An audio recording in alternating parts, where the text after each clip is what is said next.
அரசின் குழு இன்று புதுக்கோட்டையில் ஆய்வு மேற்கொள்ள இருப்பதாக தெரிவித்திருந்த நிலையில் இன்று ஆய்வானது ஒத்திவைக்கப்பட்டிருக்கிறது. புதுக்கோட்டையில் நெல் ஈரப்பதம் குறித்து ஆய்வு செய்ய ஒன்றிய குழு வருகை தருவதாக கூறப்பட்ட நிலையில் ஆய்வுக்குழுவின் வருகை தற்போது ஒத்திவைக்கப்பட்டிருப்பதாக தெரிவிக்கப்பட்டிருக்கிறது. அண்மை செய்தி, புதுக்கோட்டையில் நெல் ஈரப்பதம் குறித்து ஆய்வு செய்ய இருந்த ஒன்றிய குழு ஆய்வு தற்போது ஒத்திவைக்கப்பட்டிருக்கிறது.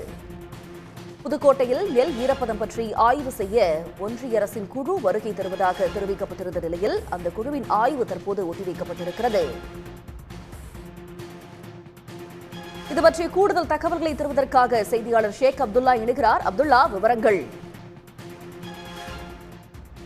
டெல்டா உள்ளிட்ட மாவட்டங்களில் தொடர்ச்சியாக மழை பெய்தது. இதனால் நெல்லின் ஈரப்பதத்தை 17% 22% உயர்த்துவதற்காக தமிழ்நாடு அரசு சார்பில் ஒன்றிய அரசுக்கு கோரிக்கை வைக்கப்பட்டுள்ளது. இந்த கோரிக்கையை தொடர்ந்துதான் நெல்லின் ஈரப்பதத்தை ஆய்வு செய்வதற்காக ஒன்றிய அரசு சார்பில் 3 குழுக்கள் இன்று தமிழ்நாடு வருகை தந்தது.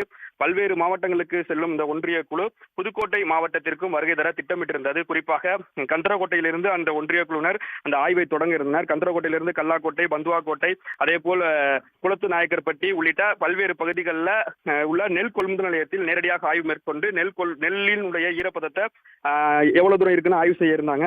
இந்நிலையில் தான் இன்று திருச்சியில் அந்த ஆய்வுக்குழு ஆய்வை தொடங்குவதாக கூறப்பட்ட நிலையில அதை தொடர்ந்து மத்திய வேளையில புதுக்கோட்டை மாவட்டத்திற்கு வருகை தர இருந்ததாக தெரிவிக்கப்பட்டிருந்தது.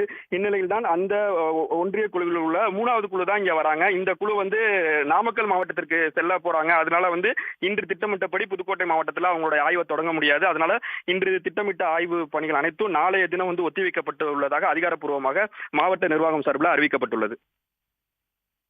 உங்களுடைய விவரங்களுக்கு நன்றி ஷேக் அப்துல்லா.